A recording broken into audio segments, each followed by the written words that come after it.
Hello everyone and welcome back to the Brightworks in another match of Beyond All Reason, where today we are taking a look at a game that was played quite recently between some top tier heroes. Going to be playing in a small team format 5 versus 5 on everyone's favorite Rosetta. This is a very interesting match that was sent on over to me via the Discord channel. You're more than welcome to join that, by the way. The link is always down below in the description section. It is a 5v5 on what is predominantly an 8 versus 8 map, which means a lot of interesting hijinks I am to expect as we go ahead and get underway in this match. And leading our blue team here is a core commander. That was weird. Feels like the shadows change. Oh yeah, look at that. The resolution of the shadows changes. Anyway, as our blue team leader, getting distracted by the tiny details already, including, of course, this beautiful little grunt sitting atop our hero's head. It's gonna be none other than Stardom. Stardom at 49 open skill, going to be showing us what they've got. Stardom, a very, very powerful free-for-all commander, a com that's been well known to be a free-for-all commander for a good long time here. Going to be spawning as the blue team leader right here. Technically as the blue team leader, although by open skill it's actually going to be the green commander over here. Iziria, the green Armada commander, who's going to be playing on the northern side, exact opposite position here of Stardom on the southern side here. So, a lot of experience here on the blue team.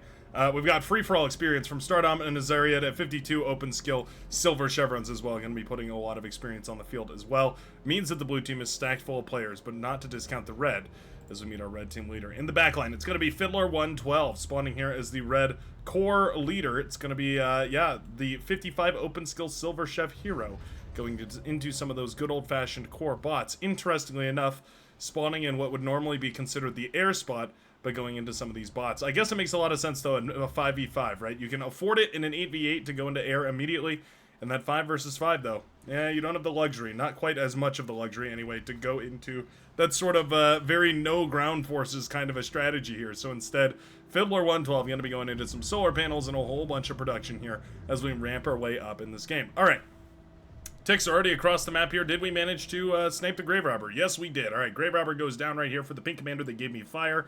And that does already set back the pink commander, who was hoping to expand up here to this 10 metal per second metal extractor. Interestingly, neither team actually opted to go for this mech right off the bat here. Interestingly, because, well, obviously, spawning with a 10 metal per second metal extractor basically sets up your economy in a single metal extractor. Usually in a game of Beyond All Reason, most of the maps are kind of tailored around having 8 to 10 metal to start with, and then as you expand out on the map, you can kind of capture more and begin to expand that economy. But this map, well, you start with 2 from your commander, right? And then you go for 10 with a single max, and then you're up and running. You know, from there, it's really only about scaling power and, yeah, producing units to capture from the front line. Capture and contest the front line, that is. Interesting. Very, very interesting. I've turned on spectator chat, too, because this was the pro lobby, the OP lobby, so we've got a lot of pros in here going to be complaining and whatnot in the chat. Feel free to reel along with that if you'd like, but otherwise, I'm going to be focused on the game. It's a debate that I've been having with myself and you, the lovely viewer like you are, about whether I should leave the spectator chats on or whether turn those off. Yeah, I don't know. I'm still torn on the idea, so let me know what you think about it down below in the comment section. Love that. Already sending the construct over here, knowing that the mech was going to fall and just opting to rebuild it here right off the bat. Okay, not the end of the world. We do have some aggression on the blue side of the map here as well, as it looks like the purple commander's metal extractor was sniped right there. That will be one max down the drain. Will the Ticks be able to find another? We already have defensive grunts coming out right here from the Cyan commander. That's going to be Mirror Zero, who does know that these Ticks are on the way, but do we have enough force to actually thwart them? A little bit of an APM stall here from Lord Fivehead will mean, this is Dot, by the way, Lord Fivehead, the yellow commander here, will lose the Ticks as they are, they go AFK in the background here, and luckily for the Cyan commander, this constructor won't be sniped right here, who was building a little bit of solar panel shenanigans, good for making sure that we have the energy to continue scaling upwards here. Blue commander has claimed the metal extractor here as well, and will be going for a forward bot lab, interestingly enough. Apparently going to, yeah, I guess eventually just eat up this bot lab. We have loads of constructors being built right here by Stardom. Definitely one of those holdover traits from free-for-all in these small team games is the amount of constructors that you'll go for. Typically in a game like, you know, in a regular 8v8, you kind of just go for construction turrets because you don't need the mobility of having all your constructors, well, be able to move around and build things. But when you're in a smaller team game and there's more of the map to reach out and capture, it makes a lot more sense to build more constructors, even though it sacrifices a little bit of efficiency in the amount of build power that you have. But already going into some advanced solar panels here, clearly this is because we're going to be going into another laboratory to produce out of, and it means we're going to need a lot of energy, so going for those advanced solars makes a lot of sense. Another debate that's been going on in that Discord channel. You know, I really feel like I'm selling this Discord channel here today. Of course, you know, I'm obviously going to advocate for it, but I really do think that it has some awesome discussions to take part in. One of them was whether advanced solar panels are worth it or not. There's been a debate as such as to whether those are worth going for, or whether it's better to just build T1 economy, other T1 economy, the cheaper T1 economy, and then eventually wait for that T2 constructor or get a T2 constructor and go straight into fusion reactors, just sort of bypass the advanced solars all around. Kind of an interesting idea, but I definitely like my advanced solar panels. They contribute a lot of efficient energy, and always in Beyond All Reason, whenever you're producing energy, really it's more so about shuffling your metal into more and more efficient forms of energy production, not really about, you know, building more on top of each other. You never want to keep your T1 solar panels around. You want to get rid of those and turn them into more efficient stuff as quickly as you can. But alright, we've got constructors powering out units from the Frontline laboratory here. We've also got the Backline lab also being assisted. Interestingly enough, we haven't reclaimed this lab, so Stardom must feel like the dual labs are justified here. I feel like we could probably spend our metal with one laboratory, but apparently Stardom prefers to keep two. I'm not entirely sure why. But I guess it does give you a little bit of a wider reaction space, so you can get those units into position a little bit quicker, a little bit easier. A little bit of a grunt run by right here. Nicely done. Yeah, Tan Commander is out of energy, so Lobby Doctor will lose this forward command post, losing are those three? Those are three, aren't they? Wow. 369 metal per second down the drain right there is just a handful of grunts. Managed to snipe all this. Ooh, constructor found here too. Hopefully this can finish the job. Luckily, the thug on the defense will manage to shut that down, so the constructor lives for now, as Shuriken dive on over here to shut down the blue grunts that were continuing to head on in this way. Ooh, ate up all the metal extractors here. Probably could have resurrected, and that would have been a little bit of a better move. Yeah, Lobby Doctor gonna be upset about that one, rightfully so. Yeah, unfortunate. Always got to keep an eye on those res bots. You never know when suddenly, all out of nowhere, suddenly those res bots are eating up your teammate's base. And you're wondering how you're so rich all of a sudden. Turns out you're rich off the corpse of your friend. And that's never a good thing, right? Sometimes it is, especially if a commander goes down. Yeah, you know, and Beyond a Reason, sometimes eating your friend is the right move, actually. You can say you heard it here first, folks. Eat your friends. Hashtag eat your friends. Pass it around. LLT does a great job on defense. Still, though, a couple of these pawns do slip through, and they're going to do a little bit of damage. A couple of metal extractors fall. These are only the 1.0 metal extractors, so they're not nearly as valuable, but still losing them does hurt. Eventually, I think the thugs might clean this up here. That pawn is dancing. He's dancing. Little bit of micro, and you can keep pawns alive against, well, you can keep any fast-moving unit alive against the plasma for a while. But eventually it does fall. Okay, was that worth the APM? I'm not entirely convinced. Res command will be queued up here, though, by the blue commander in order to get all this back up and running and turn the team, rather, of those pawns back towards the blue team. All right. Spoonfuls and spoonfuls of aggression right here as we do have the blue comm pushing forward right now with loads of thugs that have been pumped out of that forward laboratory, just trying to move in on Lobby Doctor's front line here, continuing to apply a bunch of pressure. Counter pressure being applied right here by the hot pink commander, who is firing away with a whole bunch of those missile trucks. But again, those are so tricky to utilize, right? Because they're so slow and they're so, well, you need so many of them. They're snowball, the number with which you need in order to achieve that snowball status is way higher than most other things. Most other units. They are just a relatively light siege unit, after all. That's quite high. So moving out with these is quite difficult here. They gave me fire, trying their very best in order to pump those out. Right now going for a little bit of static defense after seeing some run-bys and whatnot happening over here, and being threatened by the green commander trying to push on forward. Looks like some mexes were sniped in a little bit of run-by action, but altogether a nice hold on the northern side. Star tryharding again, cries out one of the spectators. We'll go ahead and turn that off. The blue commander definitely tryharding for sure. I mean, that's a fair way of putting it here, as the blue commander dives onto a couple of LLTs, suffering catastrophic damage right here. Commander destroyed. All right. Clearly, I mean, obviously a comsac right there to try and blow up as much of this as possible. Clearing out the static defenses right there, making it much, much easier for these units to push in. And now, all of a sudden, the blue army doesn't have a whole lot stopping it from pushing in right now. Commander was only about halfway reclaimed. Lobby Doctor was trying to degun, but just didn't have the energy. That's been a consistent e-stall this entire time, and boom goes the Tan Commander, cracking wide open the midsection of this map right here. We do have a nice scout, by the way, a little bombing run and some scouting planes bombing that northern side right here. We have the bombers coming out at this point as well. Ooh, we're gonna try and bomb down the T1. Yeah, we are gonna try. Okay, yeah, not bad actually. Bombs do connect against most of that composition right there. Bombs away. These bombs recharge super quick on the bombers, so it is worth trying to just deploy those bombs on any target that you can, right? Try and take out metal extractors, E-converters, wind turbine, like anything you can before you get to the main target. This would be the main target. We have a T2 laboratory up and running right here. Tons of anti-air have been set up, and the fighters are streaming out of the green laboratory, so we do have some sort of air response. Ooh, and there's just enough damage to take down those bombers before they can kill the T2 laboratory. Nicely done right there with the defense from the blue team. I think if those bombers had come around and bombed this on their very first pass, they probably would have killed it, but luckily for the blue commander, not the case. The metal extractors will be rebuilt, the advanced solar panels stay up and running, the energy supply is still flowing, and all is well right here, if only for a slight lack of build power, which is being remedied as we speak here.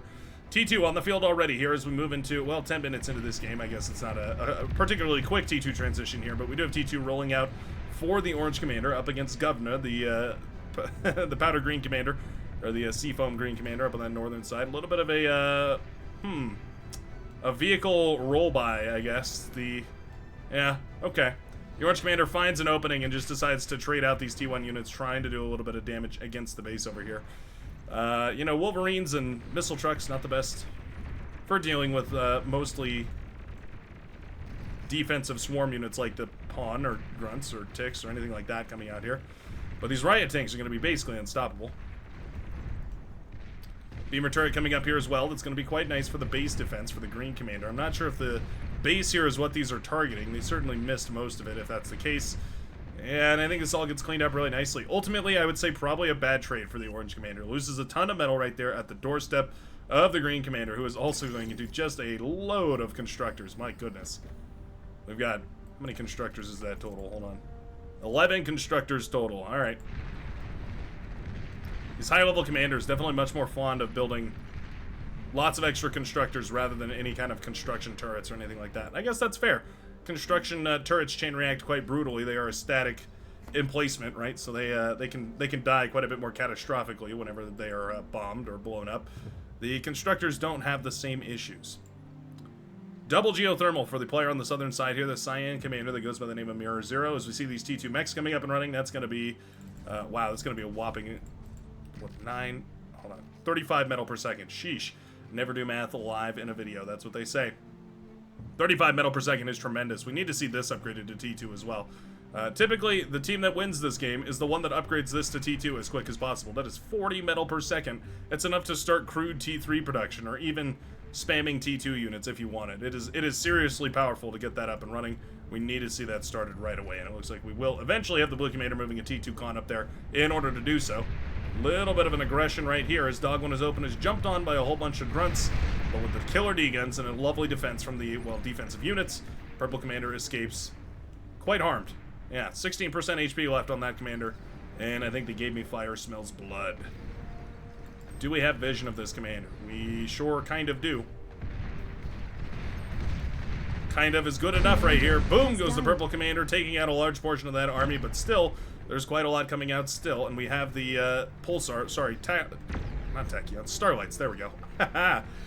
The Starlights, very popular unit, can't believe I forgot the name. The Starlight is far and away one of the best Armada units that rolls out of the T2 vehicle lab, fires off that Tachyon beam that does tons and tons of damage. It only takes about 3 or 4 of these to start taking over an entire front line. Once you have about, I don't know, 10 of them, you're pretty much set to win the game. Okay. D-gun fired off right there, but they gave me fire. Trying to clear out that corpse so that it can't be reclaimed. Nicely done right there. The Starlight, obviously, a huge threat. Commander not going to be able to outpace it. We need to cloak the comm, but there's just not enough energy. Oh, no way. One more shot. Oh. No, he doesn't get the shot off, and the pink commander escapes. The purple comm was definitely hoping to kill that commander right there. Just barely doesn't quite manage to, but we will see at the very least the start of our T2 mid-game here as we roll into minute 14 here. Giant economy on the southern side as well. Boy, that scares me. A AGO right next to the T2 laboratory and parked next to all the build power as well. So many regular solar panels as well. I'd love to see this single construction turret just eating all of them up. Eventually turning all that, what, 4,000, almost 4,000 metal worth of T1 solar panels into well, T2 units. T2 eco. We are starting up the eco factory in the background here. We have the impositionments for building up some APHIS, some E-converters, all that sort of good stuff. None such here for the blue team. We do have a fusion coming up for the Cyan Commander. We have the AGO almost finished up here. About, yeah, about 40-50% of the way done. As far as I can tell, though, units are the most important part here. Yeah. Turns out, units are pretty good. Lightning tanks, bulls, starlights, and more rolling up the hill right here. You're going to find the metal extractor, and there's not really a lot that the Gave Me Fire can do. Commander is already ravaged from that earlier interaction with the starlight, and now the lightning tanks have control of the hill. Well, there you go. There's a potential 40 metal per second right down the drain right there as the blue team, or the red team, is forced to relent this hill. Destroyed. There goes the hot pink commander. This is a terrible situation right here. You can see 40 metal per second is pretty, well, it's E-stalled right now, but there we go. Up to, well, when it has power, up to 40 metal per second is pretty crazy. We started a fusion reactor, I see. We've got build power, fusion reactors, all that good stuff coming up right now, so a little bit stalled for energy, the blue commander, but not the end of the world. Shuriken here, well, making a good name for themselves, yeah, okay. They do manage to paralyze a good core of this composition here. I'd say probably about, almost 3,000 metal worth of units right there is crazy. Loads of just Sheldon and grunts and whatnot, but it really is quite costly. Once those go down, you can be in a great position to resurrect them, and suddenly you've got your own T2 composition right up there on the front line. They can be super useful. One of the more effective ways to bring yourself out of T1 and into T2 is just to go ahead and, well, use your opponents. One of the many comeback mechanics in this game. How's our northern side looking? LRPC, firing into the distance right here as we have one of those good old-fashioned Basilisk long-range plasma cannons. Coming up and well, already up and running and firing into the distance, doing what it can. We have Sheldons as well, also marching forward here. We don't really have very much to reinforce them, though. Oh, no, we do. We have Sumo marching around over here. Okay. As long as there's Sumos and Fiends, all that sort of stuff to keep these safe, I like this quite a lot. Obviously, marching those Sheldon forward and taking out the static defense is going to be wonderful for allowing follow-up lighter units to swarm through and do a bunch of damage in the backline. AGO up and running right here for the yellow commander. We have T2 mexes queued up and running all over back here as well, as the build power already up and running too. It's just a matter of getting that eco started. And it looks like, yeah, Lord Fivehead just hoping to expand forward with a bunch of static defenses, setting up pit bulls and rattlesnakes, all that good stuff to whittle down, again, a bunch of this early T1 statics, trying to clear space so that Swarm can make its way through. Oh, lightning tanks en masse, the Jaguars. Holding the line against the Salamander, sort of two sides of the same coin, these units. Jaguars are fast, Salamanders are amphibious. Everybody's happy. Rattlesnake's going to be quite expensive to push into, though. Those pack a wallop for their cost. Mauser here doing a great job of tearing this stuff down here as well. Yeah, Dot apparently keen to just spend all the metal here on static defenses for the front line. I don't mind it if you're going to go for a really greedy strategy, like just try and grab as many, go up to, you know, an APHIS and some E-converters and try and eco your way out of this situation. But we haven't quite started that up yet, so it does make me curious if there's a bigger picture here. At least for the time being, it's going to be the Jaguars assaulting this base.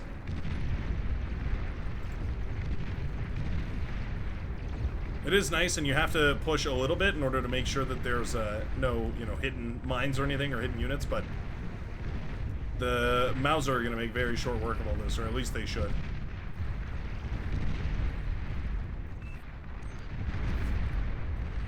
Shelling away at basically all of this front line here until pretty much none of it is left. Laboratory, metal extractor, LLTs, thistles, all the rest of it go down. Lightning tanks, pretty much perfect for guarding against this early T1 and light T2 spam. Tiger tanks are going to represent a much bigger threat, much more difficult to deal with, but with the amount of numbers that we have and the swarm of pawns that are available here, the door has been opened, the gate has been unsealed, and now we have a giant army moving forward right here to ravage the frontline purple facility that was producing these very valuable T2 units. Just like that, Stardom is overrun on the southern flank. The purple base falls, and the pawns manage to do their good work once more, saving the day as they always do. Stardom narrowly avoiding those pawns right there. The metal extractor explosion taking out most of them here, but leaving the commander intact. Tiger tank's going to cover the retreat and leave thousands and thousands of metal lying on the floor here. We do have resbots to eat all that up, which is quite nice, but we don't quite have enough forces to actually hold the counterattack here, so a lot of that wreckage will go back to the blue team. Or at least it should eventually. Southern side is largely uncontested. We've got some cloaked pop-up turrets, some pit bulls. Looks like we got a little bit of a bombing run queued up here as well. The red commander sending out scouting planes, having a look around the map, trying to see what is out there and available for the targeting. We see an advanced fusion or an advanced geothermal rather on the bottom side. We do have AA trucks flying out or rolling out now, as scouting is largely denied. Northern side is scouted out quite nicely here as well. There is anti-air though. Is that a what on earth fired all the way back there? That must have been a missile truck or something to fire out that far. Bombers coming in right as T3 is rolling off the laboratory here for start on. The very first T3 units that are going to be produced, the Shiva, and eventually I do expect that we're going to transition into something like Demons or maybe even Juggernauts or Karganeth. For now though, T2 bombers dropping their payload on whatever they can. Fusion reactor is going to be the primary target here. Ooh, I don't think they're going to get it though. Coming back around to try and take out the AGO. They don't quite get that either. Oh, a little indecisiveness right there from Fiddler. Not sure which target to prioritize. I think we probably could have gotten either. Maybe even both. Like, if we had just barely timed it right, maybe could have gotten both of these. But unfortunately for the Red Commander, and very fortunately for our Cyan hero, Mirror, both of them do stay up and running. That's going to be very critical. Keeping those power producers up and running is super, super nice. Especially those AGOs, man. For 1,250 energy, you only have to pay... what is it, 1,000 metal or something like that? 1,500 metal. Nearly a 1-to-1 energy to metal production ratio is unheard of. It's efficiency like none other in Beyond All Reason, quite literally. T1 units, yeah, we've just decided to throw you away. You're no longer favorable. We're just going to go ahead and pass you along into the meat grinder.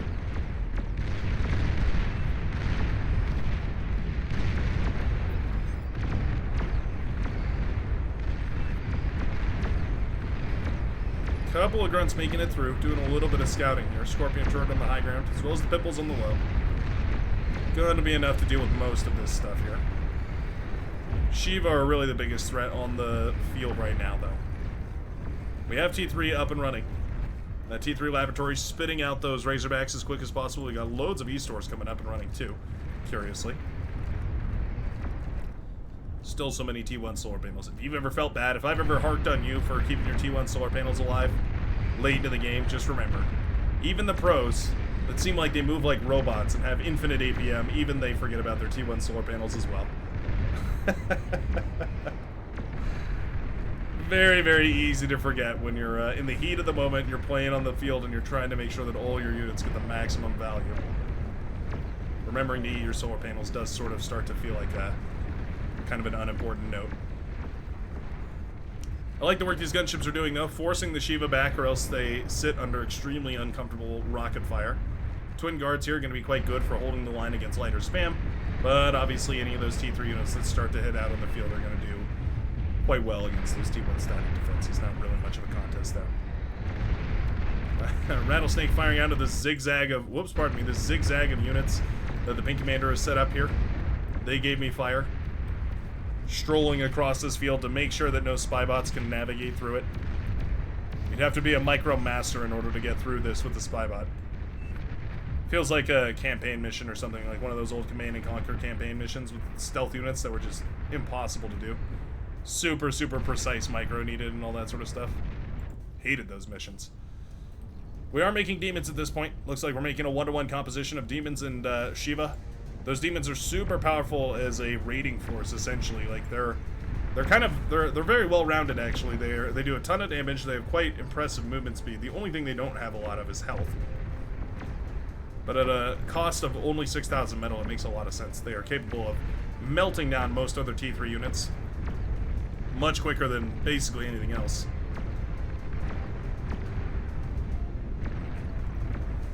And I do cringe a little to see the Razorbacks. They've kind of fallen out of favor recently.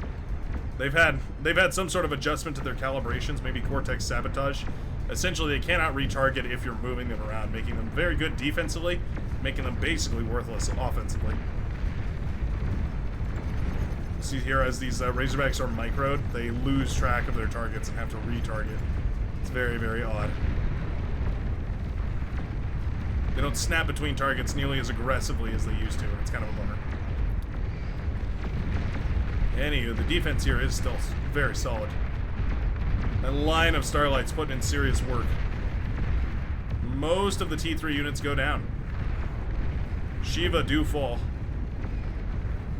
Heavy tanks and grunts to swarm in after the fact. AA trucks here to try and clean up a whole bunch of these gunships that are dealing loads of damage right now to the heavy tanks that are jumping on the Starlights. And that is a reclaim field and a half if I've ever seen one. Still, we have T3 available for the blue commander. T2 laboratory was resurrected here as well for the purple. T3 rolling out on the northern side for our orange commander, TM8D. We now have Centurion production. That is curious. Not sure how the Centurion came to be, but maybe holdovers from the early T1 or just late game Centurions for anti-swarm purposes. Going to be holding the line here. We do have a little bit of a scouting plane sent across. We have like a nuclear missile charged up. Wow. Well, we've got more than that. I'll do you one better. How about an economy? A gigantic economy for the the red team in total, really. Most of this metal is being overflowed at this point.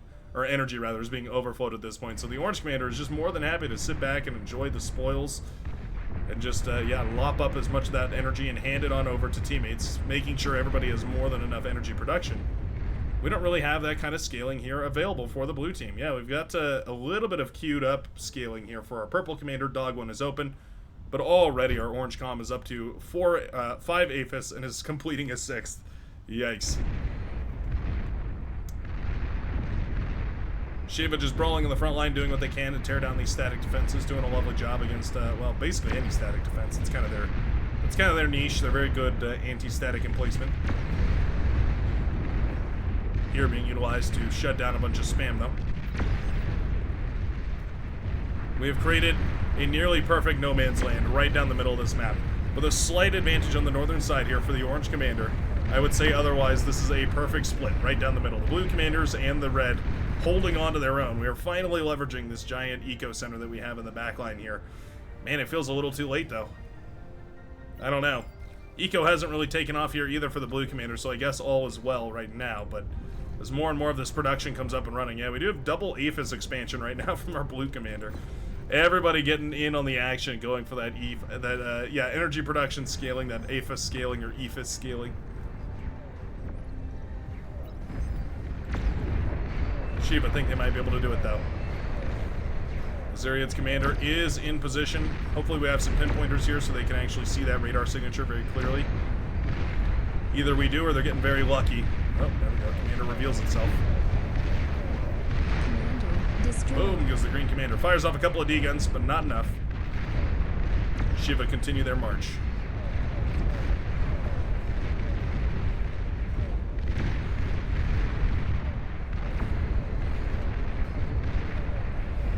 One of the harder parts about using Shiva is making sure they don't shoot themselves. Typically that would involve spreading them out as much as possible here. Shiva AoE is one of the most powerful in the game. Unfortunately, it works both ways.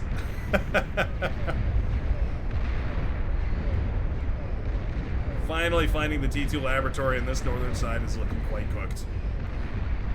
Yep, green commander actually taps out of the game at the loss of the T2 laboratory. The Shiva are just too much. Blue commander sends reinforcements northward to try and slap a band-aid on this gaping wound here for the blue team, but it is really not enough. Shiva have already done the damage. At this point, the only thing holding it together right here is the APHIS scaling in the backline. We do have nuclear bombers coming up on the high ground here as well. Seafoam Green Commander will inherit all of this, inherit the world of the, well, the once green commander. And now it becomes a much wider front line to deal with here. We have bulwarks and pop-up scorpion turrets all set up right here. Resbots eating up all the wreckages. Very nicely done. If you can clean up the warfield, the battlefield that you create using those resbots, it's a pretty gigantic advantage. Especially if it's T2 versus T3.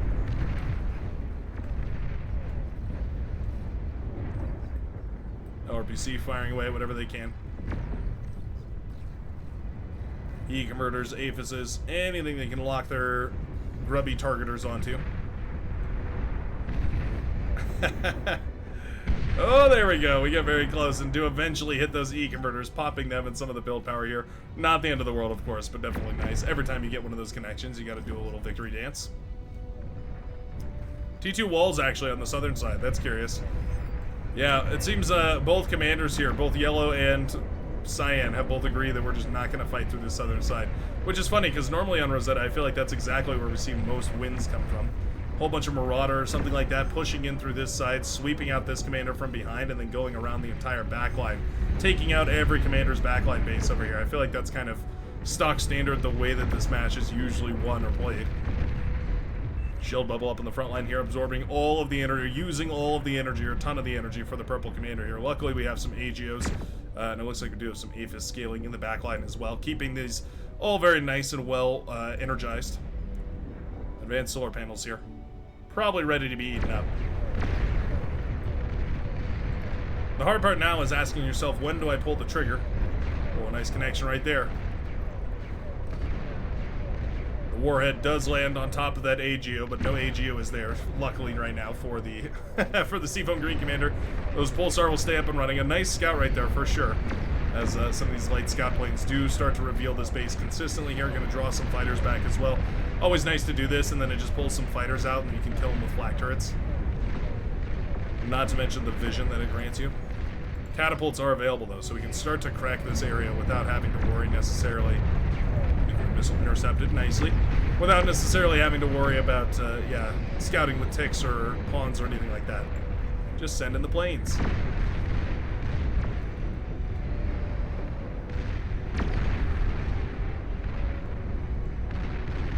Tactical missile launchers here. The Catalyst. Launching a very nice miniature nuclear bomb. At quite tremendous range. These are very, very effective harassment tools, these Catalysts.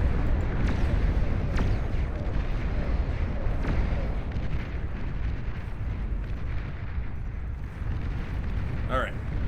Overall, the red team's early scaling has paid off. They have a 31% energy advantage right now. Means they also have the metal advantage as it's being converted to, well, energy to metal. Nuclear missile chamber is almost locked and loaded here for the red commander. I do believe this is the one we just saw intercepted earlier. Always a question mark when you see that, when you see your missile get intercepted, whether you keep that around or just turn it into another APHIS or something. Seems like for now, though, the red commander is going to keep it around. Maybe just going to try and expand the eco as much as possible here. Hoping to go for something a little bit cheeky. We have EMP paralyzers up and running. Okay. With proper scouting, these can be deadly. The paralyzer can shut off basically anything in the game. It has one of the longest stun times nowadays. It is very, very effective as a long-term stun option. You can shut down even up to T3. Like Titans will get shut down by them. Tactical missile launcher taking out a big chunk of this base here as well. The pulsars have fallen. More and more of this is going down.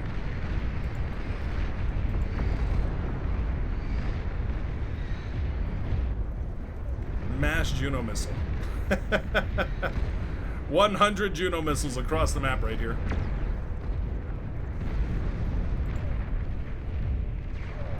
There's that EMP missile. Where are we parking it?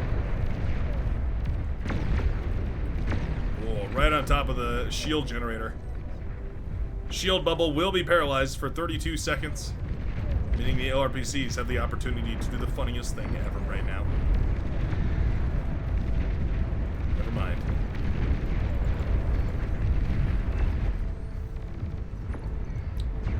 We do have some static defenses here, but no bulwarks, none of those like ultra, late game static defenses. Oh!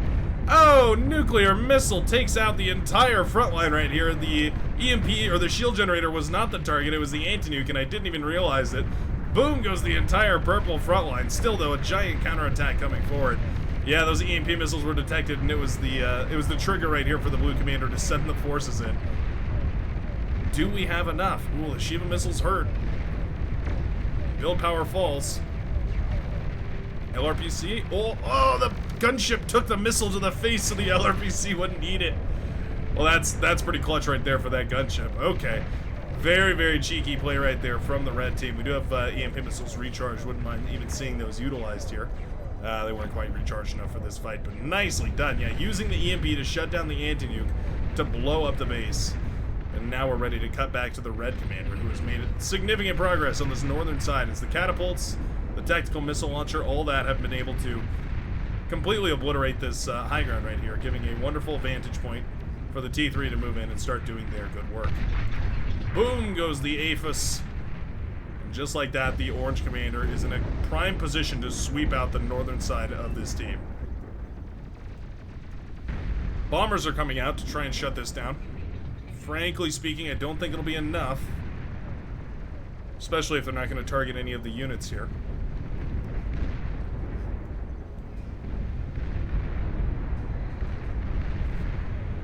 Fiends and demons moving into the base. Governor, oh, with a killer D-gun right there, does manage to take out the leading demon. I think this is where the story is going to be told, though. APHIS handed over at this point by the Seafoam commander here. Has died. As they pop and send the entire northern side spiraling. What a bastion on the southern side. Literally no penetration right here from the yellow, or of the yellow fortress. We've got tons and tons of pit bulls. We've got the rattlesnakes. We've got everything we can conceive. No pulsars here is interesting, but basically everything else under the sun. And despite a lovely eco right here from the blue and cyan commanders, I just think that this northern side falling is pretty much where it's all going to go. Now's the time the APM starts overflowing into the chat. As is tradition in Beyond All Reason. In case you didn't know, this is what you're supposed to do. After you lose a game and have to resign, you gotta go and chat and start talking. Up to you the kind of message that you say, but it is obligatory. I kid. I kid, but it's also only kind of a joke. Demon here, as predicted, sweeping around through the backline side, popping these T1 E-converters, perfectly set up to explode all of those advanced metal extractors too. Karganath, yeah, not really going to stand a chance. So demons have been compared to the Praetorian out of Legion's factory. I don't know that there's really a comparative for Armada, though. Armada kind of either has to choose to step up into Titans or step down into multiple Razorbacks. But there's not really a direct comparison. There was also a time when demons were amphibious. Can you believe that?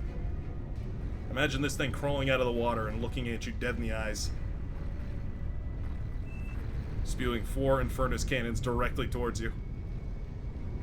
The resign vote is called. Ladies and gentlemen, the resign vote is called with a single commander left on the blue team. Self-destructed. As the red team manages to take the victory.